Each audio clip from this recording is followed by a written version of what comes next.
Good afternoon. I want to welcome everybody to our presentation today on the future focus for the National Reporting System, the NRS.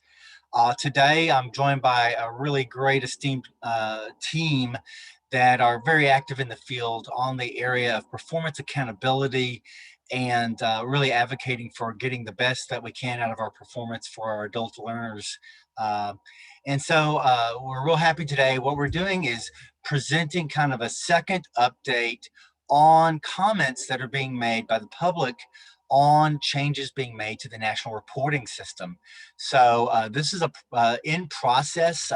This summer we participated and did a webinar that kind of charged the field with the initial request for comments that went out from the Department of Education. And then those have been sent in. The Department of Education has provided some feedback, and now we're coming back and kind of wanting to do level set with the field and say, this is what the public has said, and this is the future direction, because there's one more bite at the apple for us when it comes to presenting and what we'd like to see in the national reporting system for the coming years. I'm going to turn it over to Sharon Bonnie at the COABE, who's so polite and wonderful to host this event, and let her talk a little bit about COABE's role in this. Yes, thank you so much, Anson. So I just want to welcome everybody. We're very excited that you're here.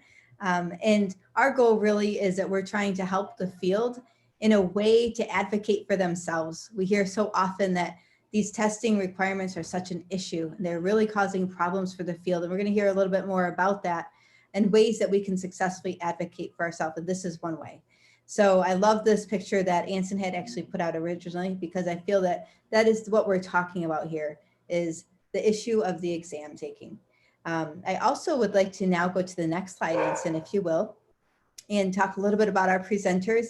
As Anson had mentioned, we have some really esteemed colleagues here who are presenting. So I'm going to start right from the top, and I'd like to talk a little bit about Anson. So Anson Green is a workforce education and training trailblazer whose passion is deploying innovative service models for low and middle skilled workers to support their life ambitions. He loves challenging legacy education and training perspectives and pioneering solutions. He brings a deep and varied portfolio of accomplishments to his work. His diverse background in adult and development education and workforce development drives a vision to deliver solutions for student success. He is currently developing a workforce development and credentialing system for frontline team members at Tyson Foods. And I would just want to say that prior to that, Anson worked, as many of you know, as a state director of adult education there in Texas, which is where I had the opportunity to meet him. He is our award-winning Administrator of the Year for COABE's National Award, Administrator of the Year Award. So thank you, Anson. And I also want to say, before I go to the next presenter, behind the scenes, Anson has truly led the charge in this for us. He's really been the team leader who's gotten us all together and put in a ton of time and love and care and thought into some of the resources we're going to be sharing with you. So thank you, Anson, for that. We truly appreciate it. Next, I want to go to Jen Bainick. Jen has her doctorate. She's Director of Digital Learning and Research at EdTech Center at World Education. Her work centers on teacher professional development, technical support, and research on the topics of digital literacy, adult learning, English language learning, and online learning. As part of this work, Dr. Bainick directs the IDEAL Consortium, a community of practice for state-level ABE staff who prioritize quality, distance, and blended learning and remote instruction. So welcome, Jen. Thank you so much. We really appreciate all your contributions to this as well. And then Lori Kirsten Joseph is Acting Vice President of Pima Community College's Adult Basic Education for College and Career Division. Lori is a servant leader with 21 years of experience leading and directing all aspects of adult education, from student services, instruction, professional learning, curriculum development, testing and placement, IBEST and transition program, grant administration, as well as collaboration and partnership. And I also want to say that Lori is serving on our COABE board in a variety of roles as our regional rep, but also as our workforce development chair. And she's done a fantastic job at that. Thank you, Lori. And then finally, we have Amanda Berkson-Shilcock. And for those of you who worked with Amanda, you know, there's a lot about Amanda here. So she is the Director of Upskilling Policy there at the National Skills Coalition. She works on adult education and workforce policies that support US-born and immigrant adults with foundational skills gaps In this role, she analyzes policy, makes recommendations, and coordinates with National Skills Coalition member organizations to address issues facing adult learners and job seekers, including immigrant workers. She's authored numerous publications and policy recommendations on immigrant integration, workforce development, and adult education. And I just want to say that Amanda has been an absolute wonderful partner to work with. National Skills Coalition has been a real true partner with the Coalition on Adult Basic Education. So thank you, Amanda, for all of your work in the field. So that is our esteemed list there. We have quite the lineup for you. And as you're probably aware, they have a lot to share. So now I'm going to turn this right over to Anson, who's going to get us started. Well, thank you very much, Sharon. It's a great group, and I wanted to start off by saying too, congratulate Lori and Pima for being nominated for the Bellwether Award Prize. I saw that come through on Twitter. That's quite a great honor for the college and for what you're doing there with iBest and the ability to benefit work. So great, congratulations. It's a good panel. I'm going to be the kind of head bottle washer on the session here and walk us through the different areas, but I really like that we've got a great bench of research on this topic here, as well as a great frontline practitioner who did a wonderful job in Arizona getting the word out and really helping inform her colleagues about what we're doing here in the public comment process. I want to say a few things about the public comment in general. As I mentioned at the start, this started last summer. Public comment is something I'm real happy that COABE is wanting to get more involved in and helping use their platform. We have over 600 people on this webinar today. Use this platform to really help inform the federal and state partners out there about what is needed in adult education. I used to be the state adult education director in Texas, and I remember when you get to those positions, you can lose sight of what's happening at the local level. And so having COABE with that great reach, help inform our great colleagues over there at the Department of Education who work on adult education policy. That's a great team over there at OCTAE, and they really are hungry to find out what does the field need, what do they want to help tell the story of performance for adult education students in a better, effective way. So on the September 21st, comments were submitted by a wide variety of organizations. I'm going to show you a website in a little bit where you can go see those comments. And I want to reflect, I've read all of them. I want to tell you, the field did a great job with really perceptive comments that were submitted, well researched, and that's what matters in a public comment process. So I really appreciate the effort that you put out there. It's kind of like voting. We saw how important voting was this year. Public comment is the same thing. If your voice isn't heard and if you don't say your intentions in a very articulate way, sometimes you can lose sight of where you're trying to go. I think the field did a great job of getting comments out there, and that's something that I'm proud to see COABE taking up. I think in the future this year, I've shared with others, I think we'll see other opportunities for public comment. Definitely, I think we'll see something in the world of immigration coming our way. That could be a place where everybody on this phone call probably has an opinion and something that they'd like to see for their local communities. And then I'm already hearing rumblings about a reauthorization of WIOA.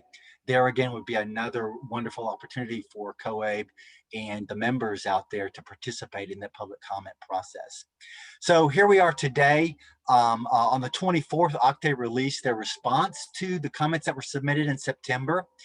And then those are out there for us to look at and see. And now we have one more bite at the apple, as I mentioned, and we can make a response back to OCTAE. Maybe support what they say, maybe counter what they say with some other evidence. And those will be due December 21st. So we've got this kind of winter surprise here in terms of the last thing that we can do before we go on our break and let our voice be heard and submit some comments back to OCTAE about really what we'd like to see in the national reporting system for the next year. So our objectives are, I think you're hearing why this is important. This is really about how every little class, every little program, every state agency will be reporting under the national reporting system for the next couple of years at a minimum. And these opportunities don't come up all the time. And when they make a change, it does take some deliberation. So this is an important moment. If there are things in there you wish were in there that they're not, or some flexibilities that you think would be beneficial to telling the story of what you're doing in your local program, now's the time. So we're going to get to hear from teachers, administrators, leaders, what folks have done, and really contribute to this process. So let me turn over and start to talk a little bit about what the public process and what the public looked like. This is a list of the organizations that submitted comments that we found on the National Register here. And you see a wide variety of different organizations and individuals that submitted comments down there. Some folks participated in multiple different ways to do this, but we've got companies, we've got community colleges, state agencies, state organizations, research organizations, and this is what it's all about in terms of getting the word out. You can go on to the COABE website. I'm going to flip over and show you how to do that real quick. So if we go to the COABE website and click over here. So this will be at the end of the webinar, but this is coabe.org NRS comments. You go in here and you can see where COABE has posted all of these. I'll zoom it up a little bit, all of the comments. You can click on these and you can go see what each individual organization said, or the individuals down at the bottom here. But also vital to this webpage are some of the documents that have been proposed. So there are the actual reporting tables that OCTAE published, that are the tables that they're making changes to. You can clearly see what the changes they proposed are, and we'll have some screenshots of those in just a second. And then you can also go and see the actual NRS descriptors and what those look like, where they make some reference in their responses. OCTAE's recent response that was published on November 24th is published here. So you can go back, and this is a document where OCTAE says, well, 5 commenters mentioned that they wanted to see this happen on table 4, and OCTAE discusses what the changes would be, and then OCTAE tells what their proposed changes are, whether they're going to change something or not. And then the actual Federal Register notice where you can go see all of this information is right down here. So we've got a great resource here through COABE to go and check out exactly what is up for stakes when it comes to the whole process and what people are saying at this moment. A quick summary of the major comments, and we're going to go through these in greater detail, but what we did was went through all the comments and coded them in terms of what who voted in on what changes, basically. And we see that we saw a really strong showing on 2 topics. One, on creating more flexibility around the use of the measurable skills gain measure, and then quite a bit of comments focused around topics of distance education and digital literacy. So those 2 things really surfaced as major areas where the majority of people submitting comments voiced in on those 2 areas. Second, or probably in that list, was another group of comments on areas of high school equivalency reporting and how that could be made more transparent and more robust. And then the other area, I think, was some other fine points on the measurable skills gain measures. So we're going to go through each of these areas in more detail with the presenters. But there were a lot of other areas of concern, and I don't want people thinking that was the only story that was told in the public comments. There was a wide variety of other things submitted related to broad areas, but a lot of it pointed to, I think, just embracing the concept that the NRS tables really are not completely sufficient enough to tell the story of the broad scope of services that are being provided through adult education at this moment under WIOA, and the flexibilities that people have seen through just the requirements that they've had to implement and services during the pandemic. That's really changed how service delivery has happened, but it's also created a lot of people thinking more creatively about how to get the job done in adult ed. And that means there's other new areas that people feel like there's some broader areas of application that we could get better performance on when it comes to multiple measures of eligibility and areas like that. So when you dive in and look at the comments, you'll really get to see what people had to say. So I'm going to take the first few of these, and then we're going to move over to Amanda, Lori, and Jen to talk about some of the areas. But one of the big areas that people were interested in, and this is really, I think, driven out of the pandemic and the need for serving individuals, but the inability in March and April to be able to test individuals on the NRS test. And that got people really thinking about the requirements around eligibility. And so several of the commenters proposed that because it's not really a requirement, it's not a requirement that an NRS test be used to determine eligibility in adult education. And the Department of Education's been very clear about that. You don't have to take a test to be shown at a certain level to be eligible for adult education. That's not in the federal statute. It's not in the regulations. Um, and what that means is during the pandemic, we had to do it because there were no other options, but programs started to find multiple different ways to find and determine eligibility. And so looking into the future, there were quite a few comments that said, you know, the tables drive us into providing tests for the students. And here's an example of what this might look like. But we report on these levels. The tests make us get students to these levels by testing them. But what if we have students that come in that say, for example, only need a high school equivalency? And they don't really need to take a tape test. They could take a pre-test for a high school equivalency exam, and that could be determining their eligibility. How could they report something like that? Well, they couldn't. They'd still have to give them a tape or a CASAS test, for example. So it got people thinking, why do we do this? Why do we give them a tape test and then we give them a GED prep test or a high set prep test when we really only need to be giving one of those tests? And why couldn't we create some flexibility in the tables? So that was one group of comments that came in. I love the idea because there's a lot of students that come in that we can determine eligibility in many different ways beyond giving them a test. It cuts down on costs related to pre-testing and all of the other mechanics that go into having to pre-test every student as they enter services. So this was one way of really folks were getting creative and thinking about how can we open up that eligibility determination, use what we've learned during the pandemic and get more creative and still be able to report folks on the tables by putting them in what one group labeled the non-level layer level. Others called it the other assessment level. But I really like that flexibility. So that was one group of comments, and you can go back and read those in more detail. This was the biggest area. I think almost 80% of the comments were focused around creating more flexibility related to the measurable skills gain types. And so what I mean by that is when you look at the measurable skills gain in WEO, and I put this table up here to help inform everybody so we don't lose you with the jargon, but there are basically 5 different types of measurable skills gains that are published and created through regulation out of WIOA.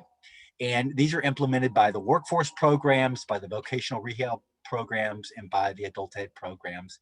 In adult education, we're very familiar with what we call the type 1, which is your pre-post testing, and the type 2, the high school equivalency testing. So these are the two that, 90+% of all students in America on the NRS are getting their performance through. And then we have these other 3 types. These are more workforce and employment related measures. And so when we look at these measures, a lot of the almost 80% of the respondents said there are these other measures that we currently aren't using in great regard.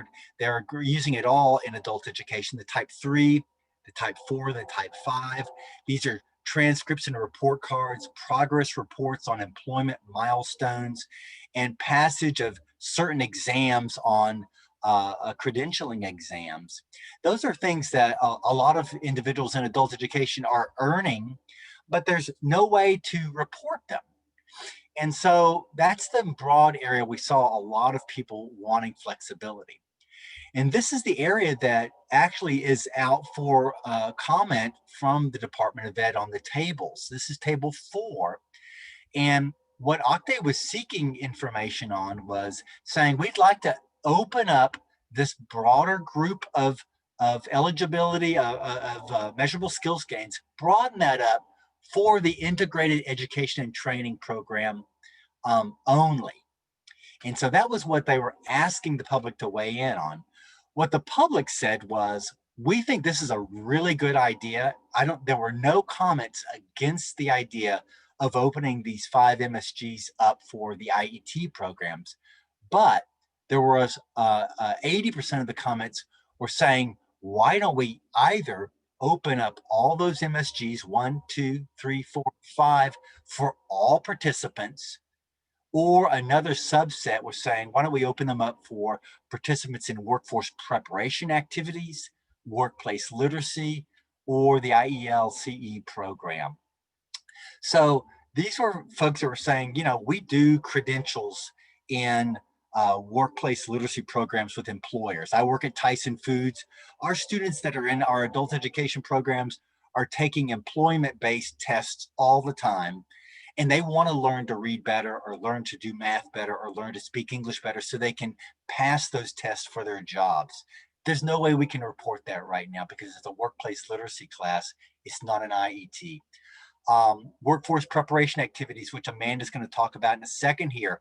That's your digital literacy and a lot of your other workforce-oriented prep skills.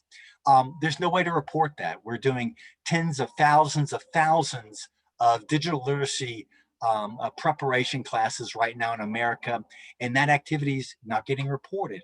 And so a lot of the folks were saying, let's open up the MSGs for that. IELCE, another one where we're preparing our immigrant workforce for jobs and workplace skills, and have a limited amount of MSGs that we can use to report those individuals. So this is a big area. 80+% of the folks that were submitted comments were wanting changes in these areas, and definitely we can see why.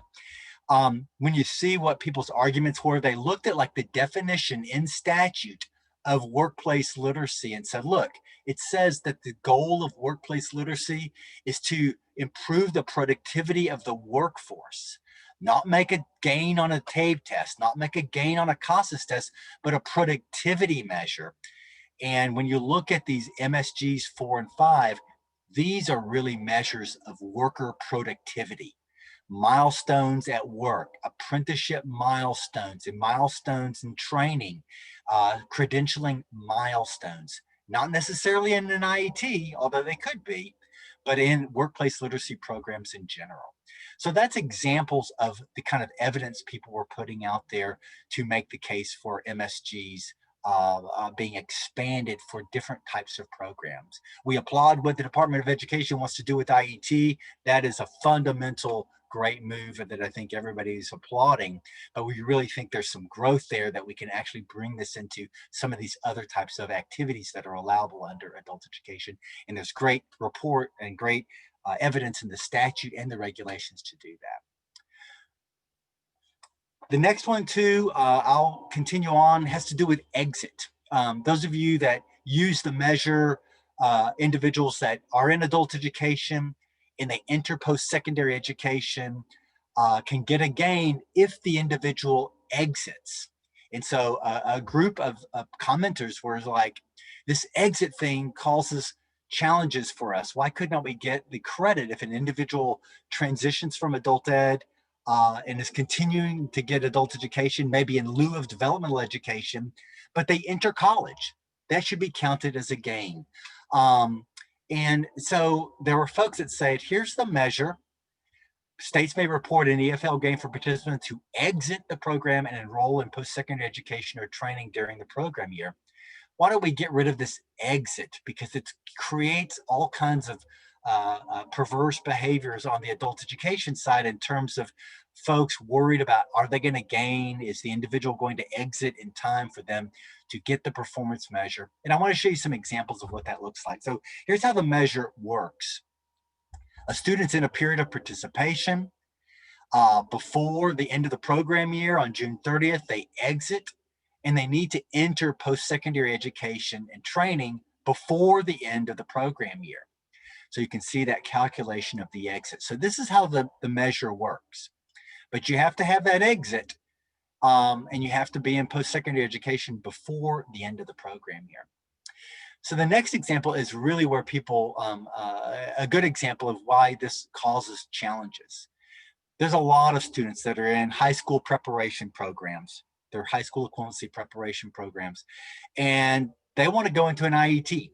And everybody on this call, I think, would applaud that as a logical and natural progression for many, many students. But if that individual doesn't exit services, and they don't exit here because they're still in an IET, they're still in adult ed, there's no credit for that individual through this entered post-secondary education and training measurable skills gain. So the exit creates, in this example, a very difficult situation.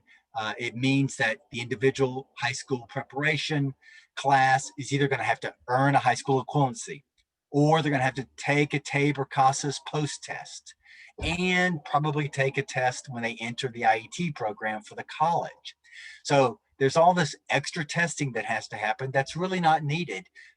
And the accomplishment of the individual transitioning into an IET, maybe they're in an ability to benefit program and still working on that high school equivalency, it's a lost performance area because of that exit requirement. So several folks were very eloquent in their comments about how that exit element ought to be removed. So those are the two examples I was going to focus on. And now I'm going to turn it over to Amanda, who's going to talk about the importance of digital literacy. Amanda, as many of y'all know, is really a national leader on the topic of research around digital literacy. So Amanda, I'm going to turn it over to you. Thanks so much, Anson. I want to thank you for the absolute yeoman's work you've been doing on these issues for the past 6 months. And I want to thank Sharon and COABE for their leadership of the field. You know, this is a powerful opportunity for the practitioner wisdom that all of you have to be heard at the federal level. And when it comes to digital literacy and adult education, federal policy is lagging behind reality. Let me say that again. Federal policy is lagging behind reality. And that's not out of any malice or any bad intent at the federal level. There's a lot of terribly smart, hardworking, committed folks in federal agencies and in the Congress.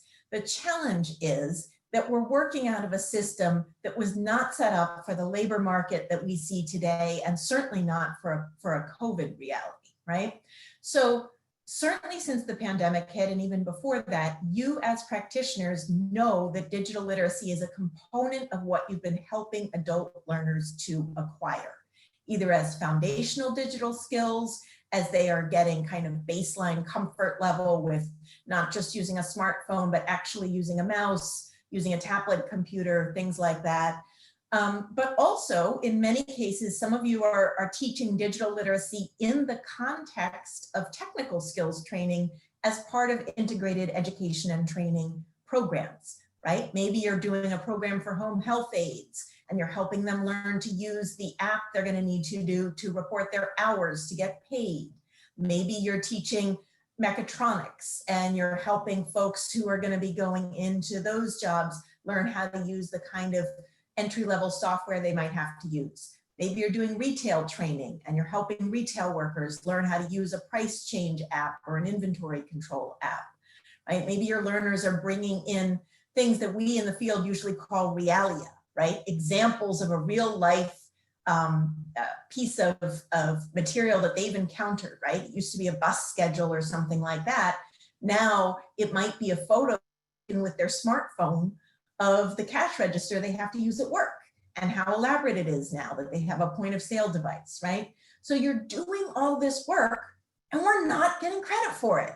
And that is so frustrating, right? We want the federal system to recognize the investment that adult education is making in preparing adult learners with digital skills, both for their future as workers and their present as workers, but also for their roles as parents, as citizens, right? We've seen under COVID that parents with K-12 children at home need to be supporting their digital skill acquiring.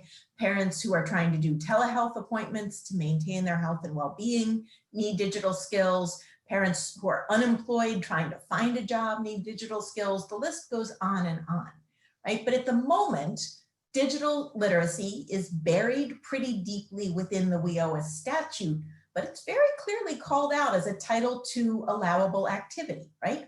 We are the folks that Congress has said should be there to help provide digital literacy.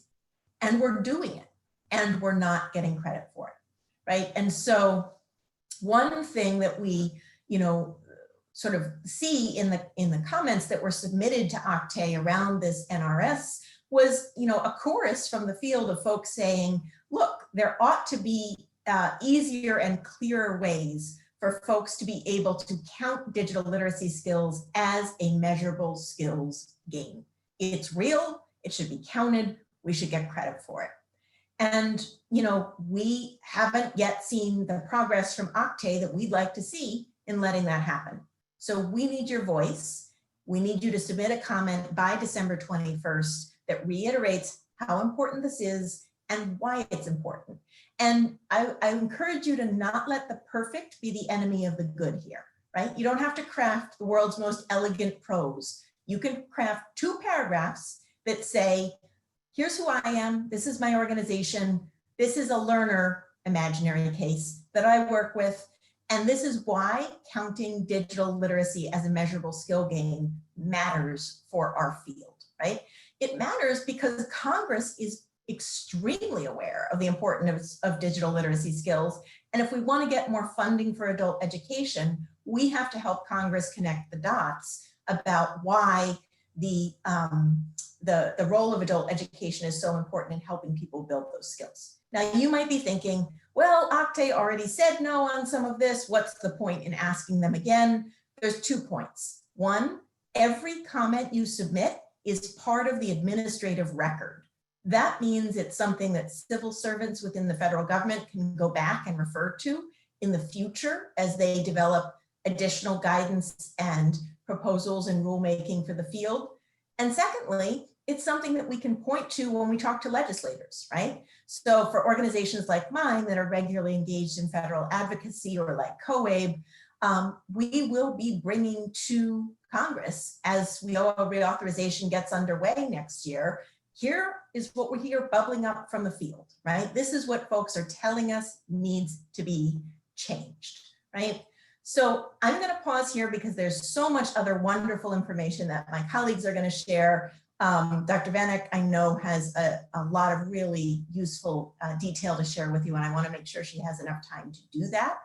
But I just want to emphasize, we need your voice. It can be short and sweet. You don't have to write the most elegant comment ever. Just get a comment in there so that your voice and your learners' voices can be heard.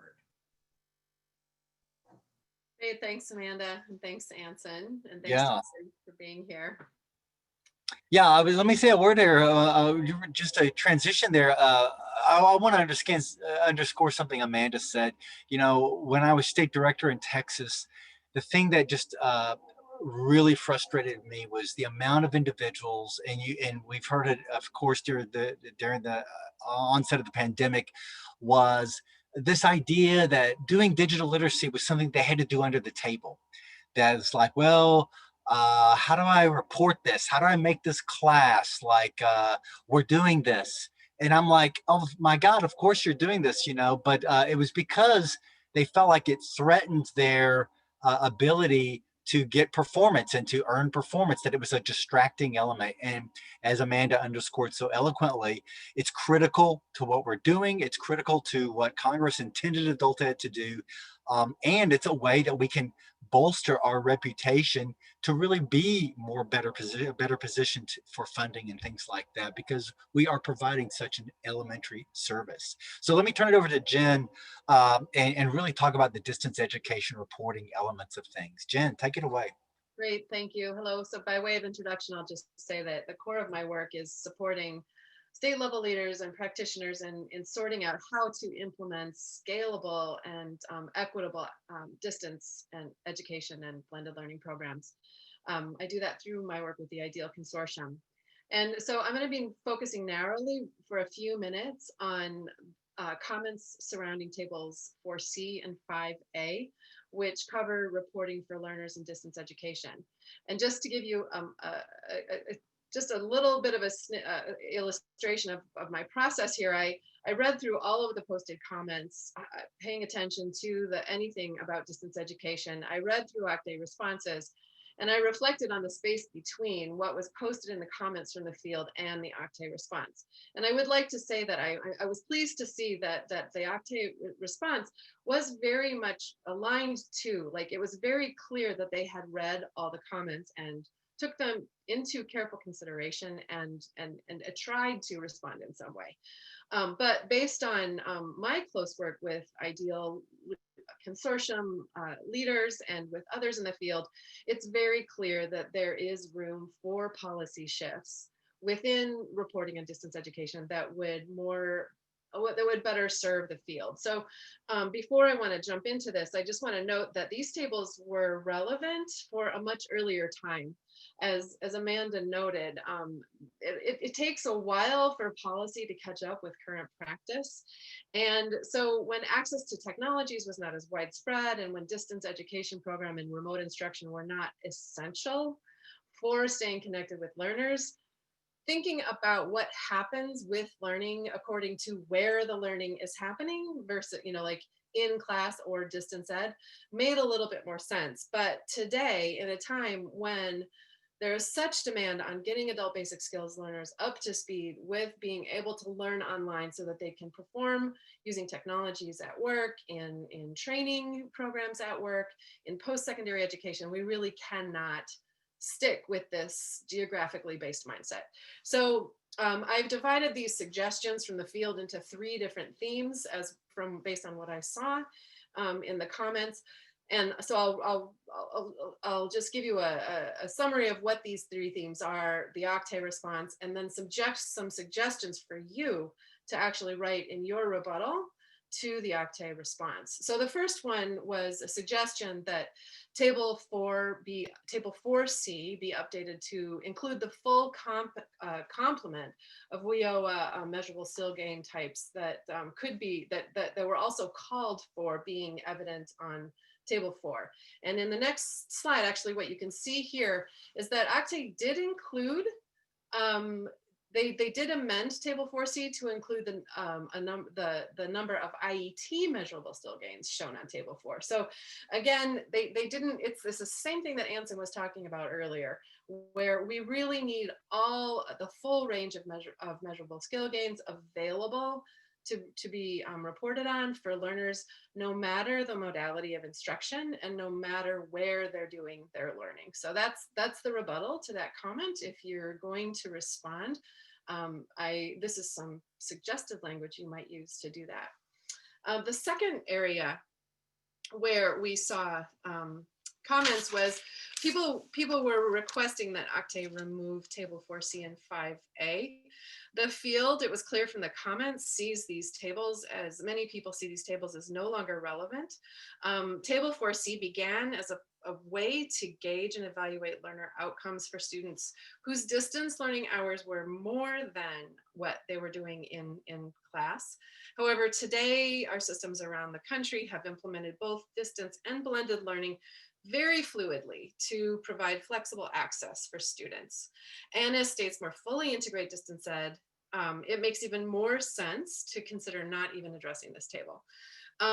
Essentially, you can see the OCTAE result text from the actual PDF that Anson chatted the link for. But essentially what they're saying in this response is that they're not getting rid of these tables, and they don't believe there needs to be a stronger federal definition. Currently, the definition that's available is fairly broad. It's reported in the NRS guidelines. And states, to be fair, are interpreting this definition in a way that aligns with what they need to put in their state policy. So these tables result in people logging data that aren't aligned across the different states. And so we really don't have a good picture of the efficacy of programs across state lines. OCTAE says that Table 4C is critical for evaluation and should be used to guide efforts. But what I suggest is you see on the next slide is that, the OCTAE proposals response doesn't necessarily acknowledge the limitations of the policy to actually paint a picture of program effectiveness because of this lack of consistency in data collection methods and definitions that at best create a fairly muddied picture of what distance education is actually, what it actually looks like in different states. And it doesn't really show us how effective it is because we don't know what states are actually doing by looking at these tables. So rebuttal comments in this area could include things that you see on the slide here. NRS definition is very broad and is interpreted in many different ways, so it's hard to account for what's happening. The OCTAE response suggests that we can adequately discern effectiveness, but for reasons I just suggested, there is no nod to the baked-in limitations that are inherent in the definition and in the tables. And that really the problem is that this maintains a status quo of states investing time in implementing data practices for national reporting that don't do much to inform their work at the state level or at the program level. And in some cases, this leads to a focus on conversation around local policy about what they can count on these tables, rather than on creating distance education opportunities that are based on best practice and evidence around fluid use of technologies to support learning. And then finally, we know that other education sectors are trying to find shared understandings at the post-secondary level, especially. So, with OCTAE saying, we're going to leave this to the states, we're going to keep these things broadly defined, it really kind of tosses a ball to the state and local program levels that in other areas of education, we are actually seeking for strong federal policy, and the work is being done. And then, so another suggestion in the third area of work here is a suggestion across multiple comments about just modifying, like keeping them, but modifying them. And the field said in this area that the data captured in the breakout tables 4C and 5A are really no longer meaningful because people are considering the definition of distance learning differently, and because the only requirement in these tables is that anybody who's got 50% or more of their time spent learning online is counted here. But for reasons I just suggested, this is really not illuminating data when looked at the aggregate and even for each individual state, and that we need to be able to have a system that collects data and evaluates student engagement through the multiple types of engagement. So for example, distance learning that's exclusively distance learning, or different blends of in-person and online learning at different percentages. Some of the comments that were posted actually provided breakdowns of different percentages that OCTAE might explore covering. So for example, in many states, at the state reporting level, they might require programs to report like from 0 to 20% in person or online, and then graduate up in deciles of percentages, just so they really have a clear understanding of the types of modalities and the blends of modalities that are aligned to learner gain. So our rebuttal is that the current table is seen as misaligned to the most innovative instructional practices and is therefore underutilized. In fact, there are states that prior to the pandemic just didn't touch them. Big states decided to not do it. Really innovative states like Rhode Island just didn't even touch these tables because they didn't tell them anything, and it was too much of an effort for programs to account for the the distance education participation in a way aligned in these tables. So I guess what I want to leave you with, and another opportunity for you to consider what you might write in a comment, is that this is a moment to really rethink policy shaping distance and education and access because of the time that we're in. On the next slide, you can see some other ideas you might include that we do believe that it's meaningful for states and programs to participate in a federal reporting, but it has to help show how technology is enhancing learning. And right now that is not the case with these tables. The tables fall far short of this goal. And this is also not something we can just figure out how to do like in a minute.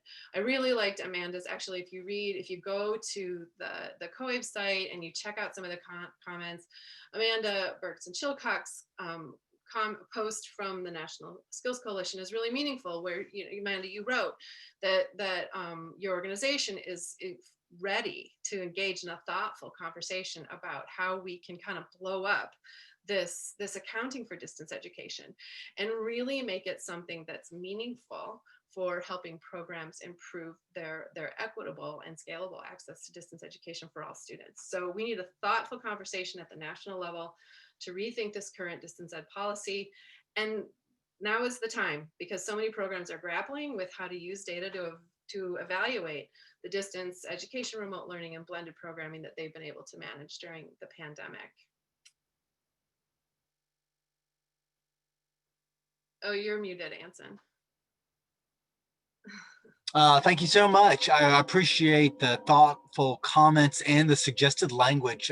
This is an area I think that's not going to go away for us in terms of innovation. As she mentioned, go back and look at the comments. You can really see some insightful ideas, as well as critiques on why these tables that worked 15 years ago really are no longer accurately capturing what's happening in distance education across the states. So I'm going to turn it over to our friends out there in Arizona, and Lori, and she's going to talk a little bit about the areas of high school equivalency reporting that the commenters suggested would boost telling the story on high school equivalency in the states. Thanks, Anson. Thanks for having me here to talk about this today. It's an honor to be here with these great minds on this webinar, and this is just a really important topic. Using our voice in this way in the field to help raise awareness about how these tables can be improved to really better support our work. I'm glad that this is the topic I'm sharing about. It's one I'm personally really passionate about, but there were lots of folks who were who spoke up. Several of the comments spoke up about something related to how the high school equivalency reporting could be improved. There were sort of two themes. The first was around that expansion of possibilities for measurable skills gain, and the idea that the HSE subtests, whether GED or HiSET or TASC, that those subtests could be, that they are valid measures of skills and that they could be used as evidence of a measurable skills gain. One of the commenters said that these HSE tests are arguably more rigorous and objective than other NRS approved tests that are offered in much less controlled environments. And so this was one theme that was through several comments. OCTAE's response was sort of to just point back to Table 4 and say, Table 4 is there to report the MSGs that count towards state attendance, state performance. And this just isn't one of the 5 types of MSG that's in the joint regulations. So they really were sort of pointing back to the original thought around Table 4. And I think our rebuttal really can just be around, this is a missed opportunity. It's a missed opportunity to capture program and student performance and impact on students that is not being captured otherwise. And this is especially important for those higher level learners who may not be keeping up with a TABE test because they're so focused on getting that HSC. So really, I think the response is really just the missed opportunity and not capturing this progress along the way. And then the second one is a personal favorite and also was quite popular with other commenters, and that is that Table 4 does not, there actually isn't a table in the NRS reporting system that captures all high school equivalencies. As you all know, Table 4 will only show those who achieved HSC as their last MSG, which means if they've gotten some other skill gain or some other MSG, it won't show up. OCTAE's response to this request was actually to agree that there is a clear and standing need to collect and report this data, that they themselves frequently get requests for this data. But what they did was then pointed us to another report that states compile that does collect all of the HSC data. I think it's outside of the NRS system, called the Joint Measurable Skills Gains Table in the statewide performance chart. And so they pointed to this other chart instead of the NRS tables. And I think although there is this other table perhaps that captures it, I think the challenge is that Table 4 is so dominant in how we talk about how we're doing what we're doing at the program and state level, that to not resolve this issue on Table 4 actually can lead to confusion and even seem a bit misleading sometimes with external stakeholders, right? I don't know if any of you have ever tried to explain to a workforce partner or an elected official, well, I know that it only says this many HSCs, but it's because there's all this going on behind, and it starts to feel a little slippery instead of factual. So I think it's really a missed opportunity. In a way, we're failing to meet the needs of our stakeholders if we don't clarify things better on these NRS tables. So I think those are our counter arguments there. And I hope, I'll tell you that I feel like talking about this, thanks Anson for continuing on, because this is my transition. And that is that for talking with my colleagues and others in the state of Arizona, not, breaking it down to issues like being able to report all HSCs really tends to get people kind of fired up. Like, wait, you're right. We should use our voice and say we need to fix some of these tables. And so I just want to encourage everybody who's listening in and maybe getting fired up about digital literacy or distance learning or HSCs or some of the other topics that you'll see in the public comment, to really seriously, as Amanda said, think about putting your thoughts on paper and submitting a comment. The next slide has the reminder that December 21st is the deadline. This is the link here to submit comments, but if you just go to coabe.org/NRS comments, the link is also there, so you don't have to copy all that gobbledygook. That's in the end of that link. So go to that site. As noted before, you can see what other people's comments have been before. You can click through to where you can submit the comments there. I just want to note that you saw early on in the slides that there were individuals, there were programs, there were state associations, there were employers who all submitted comments. I was really fired up about this, and I got a lot of folks from Arizona to submit comments. You'll see everything from individuals to our state association to our program and frankly, even our workforce development board. So I just want to say, we really mean you. I'd never done this before this. I'm not an Anson Green. I haven't been writing about policy stuff for a long time, but I'm a program director and I serve on my national and state boards, and I have thoughts about what would improve reporting, and I'm sure you do too. So I just want to encourage all of you to take a few minutes and put your thoughts forward on this. Great. Thank you so much. Great comments from Lori. And she says, I'm not an Anson Green. Well, Anson Green was a teacher and Anson Green was running a local program. And that's where the good ideas come from. Every time I think about any good idea I ever had, it's usually 15 years old. And it was something that I always wanted to get done. And now I'm in a different position to do those kind of things. But you're so right in folks getting out there. And I was really empowered by seeing the comments come from small little programs, individuals taking a few minutes out of their time. You don't have to put anything on letterhead. You can just type it right into the comments and submit it. And many people did that. So I want to thank, we got some questions here, and I encourage my colleagues here to look at the questions too. I'm going to go through some of them, but I want to thank Jen and Amanda and Lori and Sharon for giving us this opportunity. And I really want to thank everybody that signed up today. It's such a busy time with testing and with semesters ending and things like that, for you to get onto a policy webinar like this. One of the questions was, will you send these slides to participants? There's useful info in here I'd love to tap into later. Yes, we will turn around the slide deck, and what we'll do is post this on that COABE website after the webinar here, and be able to provide everybody that feedback. There's another comment here related to the timeline for the changes. So these changes that are occurring, there are questions on the timeline. So there's two comments related to that I'll make. One, that was an area that people submitted comments on back in September. Because the tables, the changes that are proposed for the IET expansion of MSGs are retroactive to this year. They'll be able to report those tables this year. It doesn't mean you have to, because they're optional, but OCTAE responded to that, and you can read their comments related to that.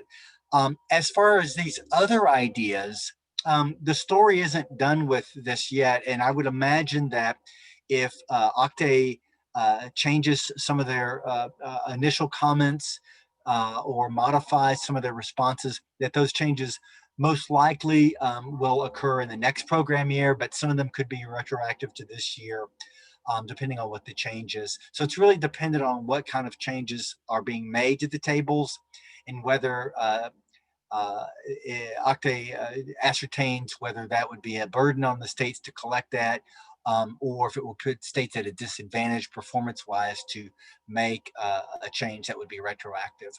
Some states had already modified their tables. I know Texas had, where I'm from. So we could report all these other MSGs immediately, and we collect that information in Texas.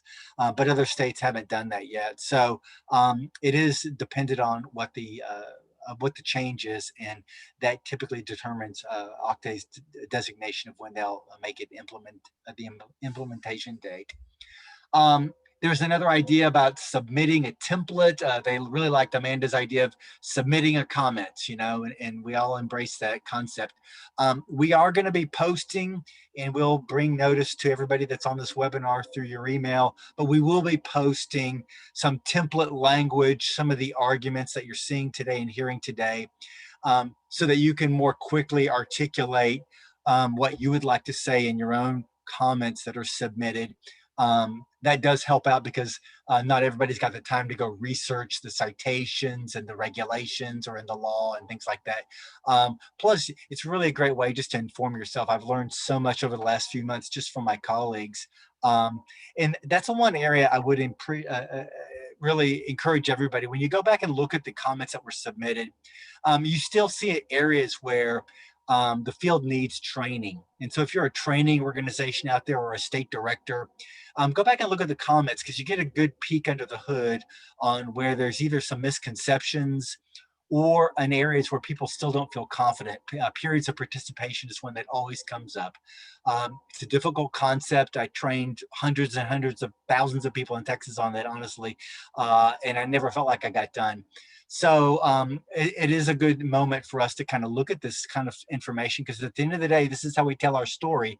And if our local providers and programs don't quite understand the story that's being told, we're at a real disadvantage. There's a question here from Eddie. I don't know if anybody has seen that on the call. Any comment related to that question, related to software developers and tests? Anybody got a feedback on that? It's a nice idea. Eddie had commented, I'll read it. Have we considered to ask software developers to perform an initial test to determine level and prescribe from there the aligned levels with the 6 NRS levels? I think some of our software programs, of course, place individuals into the software. I don't know to what extent those are well calibrated to the NRS levels. But that is a great piece of feedback. And let's see here. Yes, so one of the questions, when will a decision be made about MSG and IET? That's one of the questions that was submitted. And if you look at OCTAE's responses, they will make that applicable to this program year for programs, because as I mentioned earlier, some states were already prepared to report that information, but this was a concern that other states had because their software programs weren't up to date to collect those MSGs. We're at time here, and I'm going to turn it back over to Sharon, perhaps, or maybe just close this thing out. Sharon, did you want to say a last word? I do. I just want to say thank you to everybody for taking time to attend. We really appreciate it. We have a short poll for you to take that helps us. We capture information on all of these sessions. So if you just take a minute there. And also just to mention that again, we put into the chat box the website that we would love for all of you to go to. As Anson mentioned, we will have a template up for you very shortly on there as well.